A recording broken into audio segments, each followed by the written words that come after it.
Welcome back to Movie Summary. Today we are diving into a film called Private Property.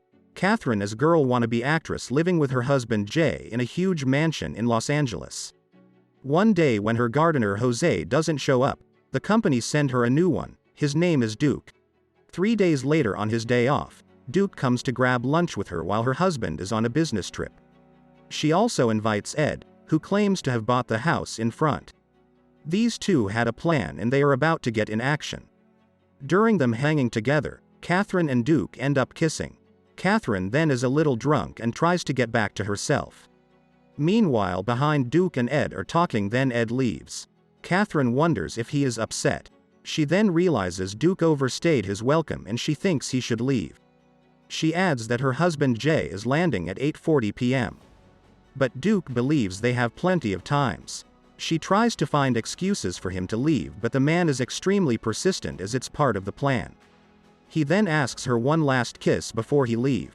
Catherine hesitates but ends up agreeing as they cheer and end up dancing a little bit more.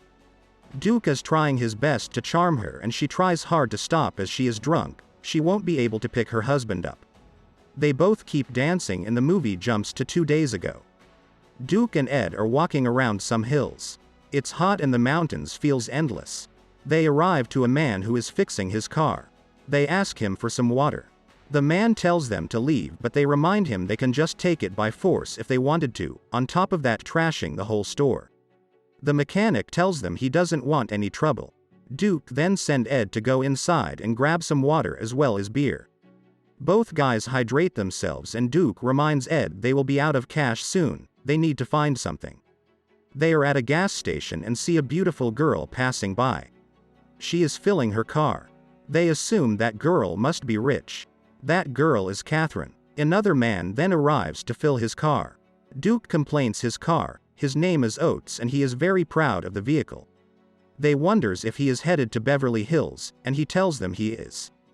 Duke lies that they are going there too, that his car broke down. Duke adds that he is rapper who has a big meeting in the hills.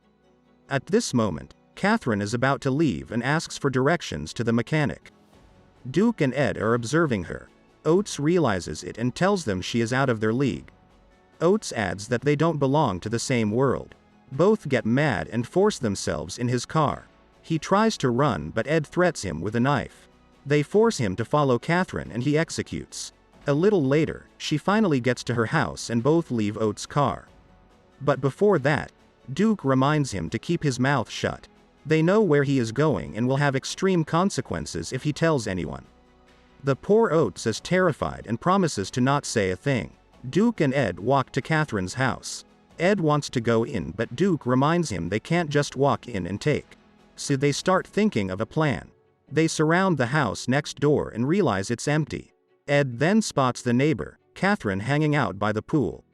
They also realize she has a gardener, so Duke gets an idea. He looks through the mail, gets the address and calls to report Jose the gardener. Both then go inside the empty house and it becomes their HQ. They watch Catherine in her pool. Now that the gardener is gone, Duke pushes Ed to call Catherine as the gardener company to tell her they are sending a replacement, Duke. Duke then goes to her house and the events of the movie play out as we know them.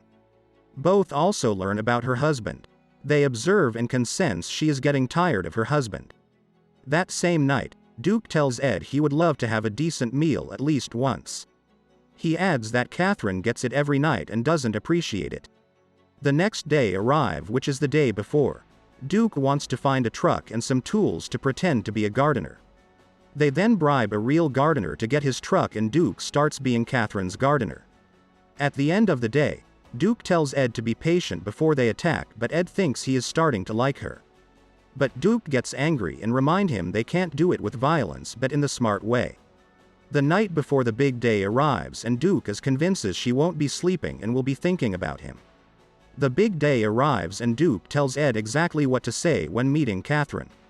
We then finally comes back to where we left off. Ed, seeing them kissing, gets mad, telling Duke that all you wanted was her all along. He wants to get this over with, but Duke tells him not to mess this up. He takes Catherine upstairs. She is hesitant but wants him. He lays her on the bed gently and starts kissing her. Duke then wants to tell her something and reveals that Ed doesn't really work in Silicon Valley. He adds that he didn't buy the house next door but is squatting it. Jay's plane arrives and he doesn't find his wife that is supposed to pick him up. Meanwhile, Duke confesses to Catherine that he won't hurt her because he is in love with her. But she falls asleep with all that alcohol. He then carries her around the house as Jay keeps ringing her phone. Duke brings Catherine in the house next door while Ed is watching. She then starts waking up and tells him no, she is not going away with him. Duke is hurt by it. He stands up in complete shock. He then tells Ed to take her. Catherine is trying to wake up but she is too drunk. Ed then jumps on her. In the next scene, Catherine wakes up in her bed but in the pool. It was a dream. She wakes up and Ed is threatening her. Meanwhile, Duke is crying outside. His heart is broken. Ed had a knife by Catherine's throat but seems to not be able to hurt her, so she escapes. Ed feels so bad for not being to do it. Jay is in the taxi on his way. Outside, Duke meets Catherine and slaps her. Ed fights him and tries to stop him from hurting her. Both men end up in the pool. Ed seemed to also have feelings for her. Duke grabs the knife and stabs Ed, who is agonizing. He begs Duke to save him, he can't move. Catherine locks herself in her house and Duke tries to get in. She grabs the house phone to call 911 but Duke gets in and disconnects it. She starts running. She sees Ed agonizing on the pool and then decides to jump in the water and hide under him. Ed tries to let Duke know she is here, but she drags him down. Meanwhile, Duke is searching around the house and takes a look at the pool. But he sees Ed's body and continues searching. Jay gets to the house and realizes the mess. Catherine sees him and runs away. He stays to fight Duke. Both men go at it while Catherine takes a gun they have in the house. She comes out and shoots Duke before he was able to hurt Jay. She comes to see and shoots him many times more. Jay is shocked at her and she hugs him tight. Both decide to forget what happened tonight and move on. We then jump months later. Catherine is well dressed. She seems to be speaking to someone. She tells him she is so in love and shows her affection. Camera reveals it to be a movie set and everyone claps for her as it's her last day on this feature film. Catherine seems to have made her dream of an actress come true. The movie ends as she walks away. Thanks for watching. Don't forget to subscribe and check out other movie summaries we have on our channel.